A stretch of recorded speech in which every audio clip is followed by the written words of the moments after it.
Hi everybody, welcome to the press. Welcome to the start of a new week. It is a jam-packed week we've got this week. Today we are going to talk about the Zurich Classic of New Orleans for a little while, and then we are going to talk about the LIV Golf Adelaide event as well. I'm Ryan Ballingy. Thanks for being here. Hope you enjoyed last week's tournament. If you were brave enough to play the exacta of Scotty Scheffler winning and then Nelly Korda winning, well, actually reverse that. Nelly won first, then Scotty won on a Monday. Then you did pretty okay. Otherwise, you probably get, at best, got a 4-1, 5-1 payoff on Scotty Scheffler, and a similar kind of number on Nelly Korda, depending on when you bought it. So if you did that, congratulations. Hey, cool.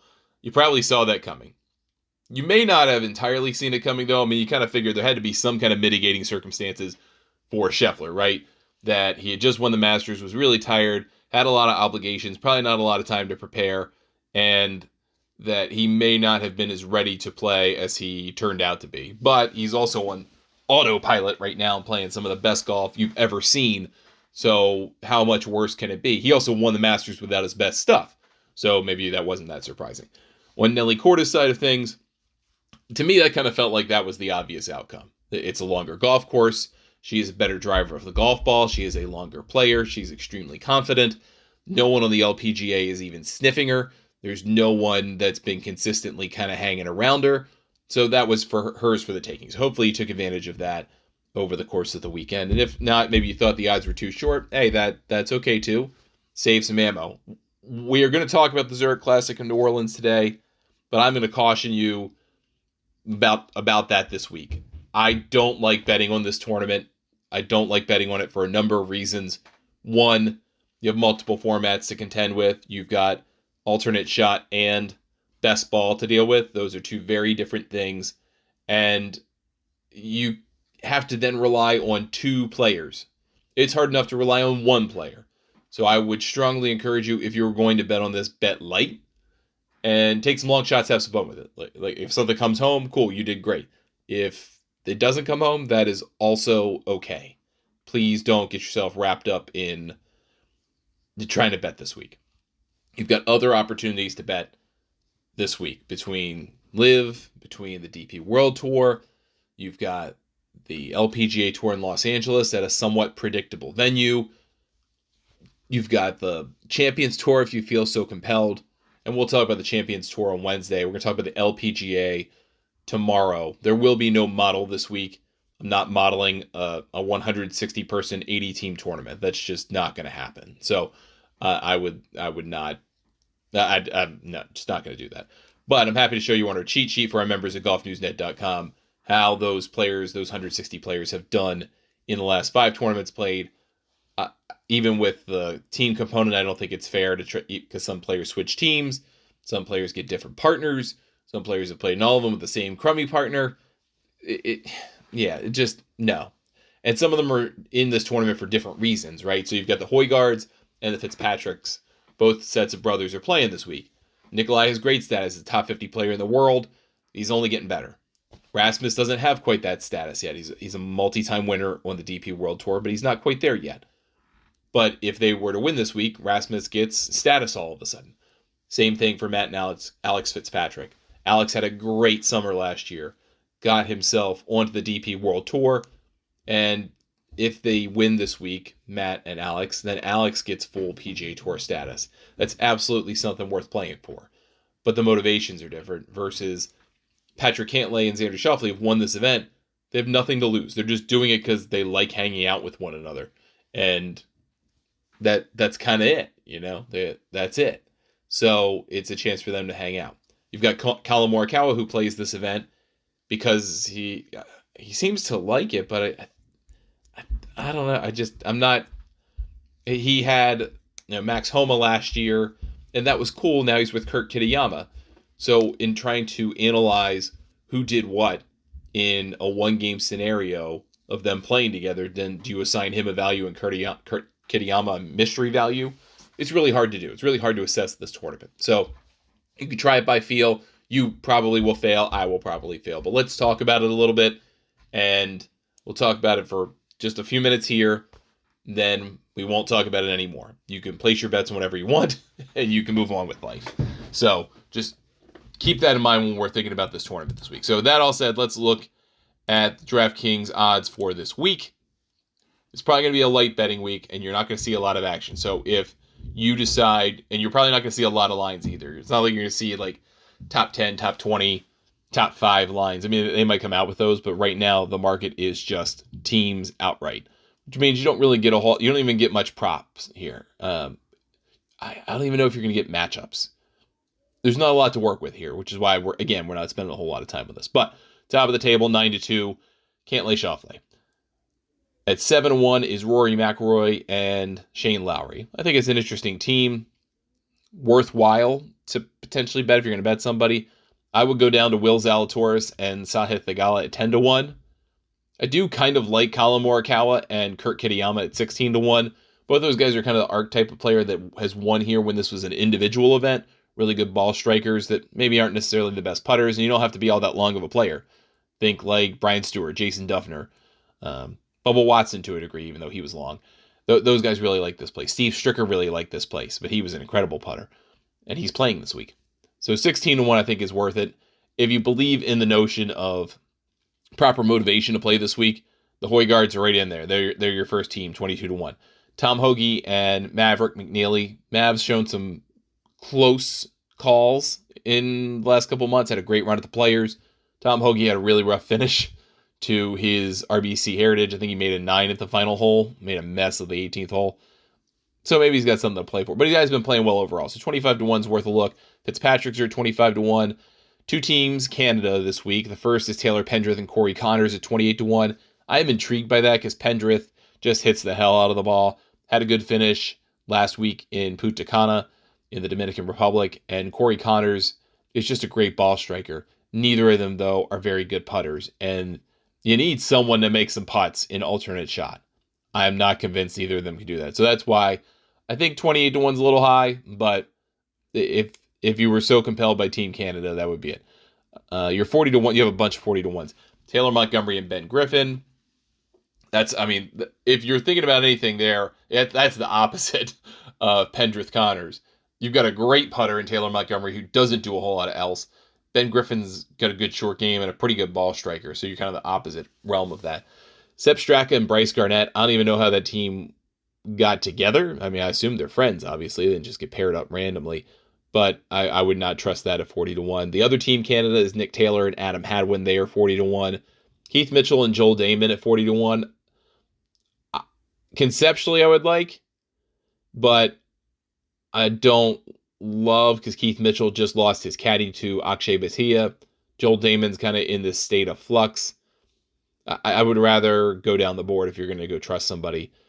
45-1. Interestingly enough, DraftKings has Straka Garnett at 40-1 and Garnett Straka at 40-1. So you might want to pull that off the board. It looks silly. Tom Dietrich and Bob McIntyre are 45-1. I kind of like that, but I'm not in love with that. Doug Kim and Chan Kim at 45-1. I do kind of like that team. Chan Kim is playing really good golf, I think, at the moment. Doug is extremely streaky, but does seem to like the TPCs. Could work in their favor. Davis Thompson and Andrew Novak are 45-1. Victor Perez and Daniel Berger, which does feel like a pretty random team, 45-1. Kevin Yu and CT Pan are 50-1. I do like this duo, Billy Horschel and Tyson Alexander at 50-1. Billy Ho just won in Punta Cana. Good for him. Tyson Alexander has been playing better golf. I can get behind that at 50-1. And then we'll start digging down a little bit more. Torbjorn Olesen and Matt Wallace at 65-1 I think is worth a consideration. Maybe Taylor Moore and Matt Neesmith. Neesmith has done pretty well in this event before. Taylor Moore's been playing good golf. 65-1 I can go with. Ryan Fox and Garrick Higo are 65-1, which I think is a really interesting team because they're just going to get out there and hit the hell out of it and see if it works. And that could work very well in the better ball format. I'm not sure how well they'll coexist in the alternate shot. But they are kind of the same guy. Ryan Fox is much more refined, but I think they're a similar guy, so that might kind of work. Then, I did mention Steve Stricker is playing. He's playing with Matt Kuchar, 80-1. I don't think they're going to get there. If you could have a top 5 bet, I'd consider that, but I would not pick them to win. And then you start to kind of get these teams where there's clear liabilities, clear issues.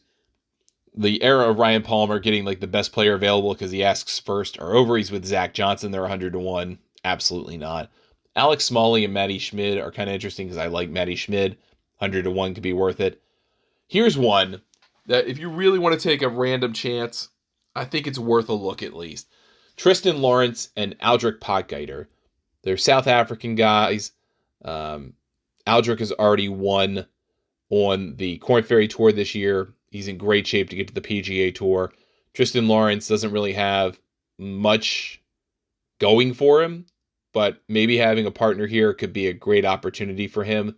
I do kind of like that team. Just you never know what 4 rounds can do. Just think about last year having Davis Riley, be a winner here and go and do it with Nick Hardy, and those guys were having a horrible year, and all of a sudden they're winners on the PGA Tour. So keep that in mind that you could have that result.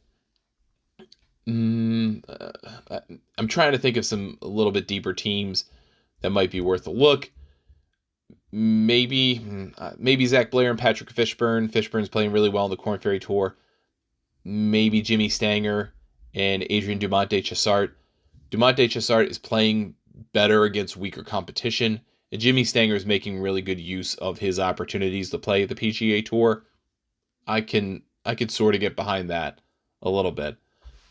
I don't want you to bet on this, but one of my favorite teams in the field is Alejandro Tosti and Ted Potter Jr. They seem like 2 peas in a perfect pod together, and I think it could be really fun to just watch them play golf. I love watching Alejandro Tosti play golf. He is just he's so entertaining.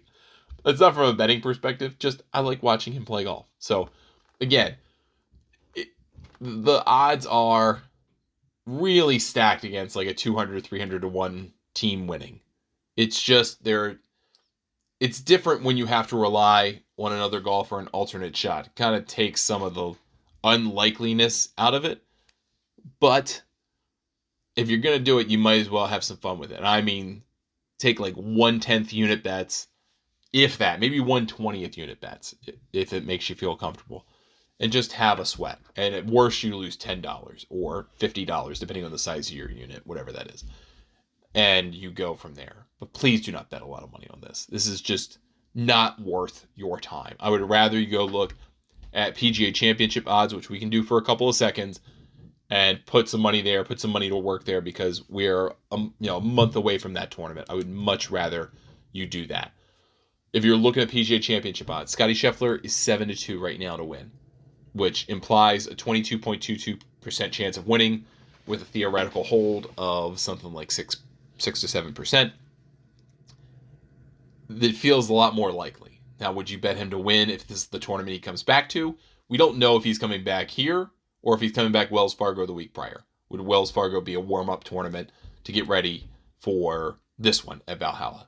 Also worth noting, the last 2 times they played the PGA Championship at Valhalla, the world number 1 won. Once it was Rory McIlroy going back-to-back in majors in 2014. The time before that was Tiger Woods taking down Bob May. So, if you think that trend line will continue, and there's no reason to believe it's even a trend line that matters, then you would pick Scheffler. But 3.5-1 just doesn't feel right. McIlroy's 9-1, Rahm's 10-1, Koepka's 16-1.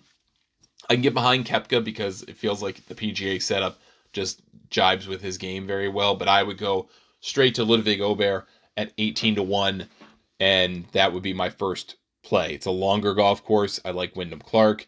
He had a weird weekend, but had some good results in there, so 25-1 I think is worth a look for him. Bryson at 25-1 I think is worth a look. Played well in the PGA Championship last year in a tougher setup. Played well in the Masters to start the year this year. I do like that play. Max Homa 30-1 is starting to figure this thing out in the majors. All of a sudden goes from no top 10s to a top 10 and getting real close to the Masters. I like that play quite a bit. Maybe Tyrrell Hatton I liked what I saw from him at times at the Masters. Maybe you want to see what he does at the LIV Golf event this week. Maybe Cameron Young at 40-1. It's hard to bet him to win, right? Minwoo Lee at 50-1 is worth a look, I think. Maybe a Sahith Theegala at 80-1 I think is long enough to consider. That's probably where I would stop it for now. If you want to look super down the board at someone that just kind of pops out at you. I do like Ryan Fox's game a lot, 130 to 1. If you want to put $10 on that, an unlikely result of things kind of deal. After that, no, there's nothing. It's like, oh yeah, you have maybe. I mean, maybe a Denny McCarthy. Valhalla is a Nicklaus. He plays Nicklaus at home. He could do very well on that golf course. It's not as tight. It's kind of like the Valero Texas Open, where his driving is not a huge penalty. That could be intriguing to me, but I would be very interested in looking at Billy Horschel at 200 to 1. He's the last shot on the board there. And now that he's in, for sure, and we know all that good stuff, 200 to 1 I think is worth like $5. And it might just blow up in your face right away, but he's playing some very, very good golf. All right, let's talk LIV Golf Adelaide. They're playing the Grange Golf Club once again. This is a full slate offering. This was by far LIV's most popular tournament last year. I mean, it wasn't even close. Best attended, most noisy, most notable. I think Chase Koepka had the hole-in-one on like the beer hole, and that scene was crazy. It was, of all the tournaments they put on, by far the best one. I don't even think it was all that close. So I think they're trying to recreate that spirit here this week. If you look at the outright market for this tournament, you get the sense that the odds makers think Jon Rahm is weak. He's 7.5 to 1. 15 to 2, plus 750, whatever way you want to read it. But Bryson is right there at 8 to 1. And this will be the first time we've seen Bryson since the Masters and kind of fallen by the wayside steadily throughout the course of the weekend. But he did have a good week at the Masters. And I think this golf course does suit his game extremely well. I wonder if Taylor Gooch is properly motivated, and I believe that he is, to win here again. He was winning he won in a rout last year. He's 11 to 1 here to repeat. For as much as it's easy to make fun of him for talking about him needing to be in the majors and putting an asterisk on a Masters title, blah, blah, blah, blah, blah, which no one actually believes. I'm not even sure Taylor believes that, but he may have internalized the sense that, hey, I got screwed not being in this tournament. I believe I should be in the Masters next year, and I'm going to do everything I can to prove it. And that starts now. This is his first opportunity at a place he really clearly likes. 11 to 1. Worth it. Dean Burmester is 16 to 1. And I think this should tell you the difference between the PGA Tour and LIV. Dean Burmester has really done something with himself on this tour. It's very interesting to watch. And to then win the Doral event, take down Sergio Garcia. Sergio is 28 to 1, I think is worth a bet. Dean Burmester has really done something with himself on this tour to suddenly be he is the 7th favorite on the board for the week. That's insane. Like if he were playing the RBC Heritage, he'd be like 70 to 1. And that's not to say because one tour is so much deeper than the other. I mean, there are differences. But the way he has found a game here on this tour and then let it carry over back to the DP World Tour has been impressive. If you look at the results from last year, Burmester played well here, T7. Taylor Gooch won by 3 in the end because he shot 73 in the final round after 262s. Anirban Lahiri he got better every round, finished in second. Patrick Reed was T3 here. I think he is worth a look.